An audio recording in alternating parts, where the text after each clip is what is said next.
Кумановци вчера вечер покажаа дека солидарноста не исчезнала. Со своето присуство на великденскиот концерт за помош на 21-годишната Александра Митровска, граѓаните само ја потврдија веќе докажаната хуманост. Распродадените билети до последното седиште во Центарот за култура говорат за високото ниво на свесност на кумановци за потребите на другиот, за несебичната поддршка, подготвеност и способност да се споделуваат чувствата. Хуманитарниот концерт Куманово пее за Александра го организираше Асоцијацијата за култура и уметност Мултеарт со поддршка на Телевизија Плюс.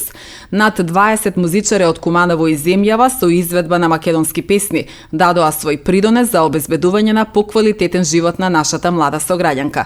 Дечињата учесници на фестивалот Бисерчиња, кој што исто така е во организација на Мултеарт и Телевизија Плюс со песната Македонско девојче, го најавија почетокот на синокешниот двочасовен концерт. Куманово пееше, Куманово ракоплескаше, Куманово ја покажа својата хуманост на дело по не знам кој пат. Благодарност до сите граѓани кои што дојдоа со тоа што дадоа придонес со еден влез од 200 денари за подобро утре на Александра. Благодарност до сите музичари, до сите пејачи кои што се одзваа на нашиот повик да учествуваат во овој концерт. Како асоцијација сме презадоволни. Мултиарт и Телевизија Плюс ќе продолжат да организираат ваков тип на настани дефинитивно.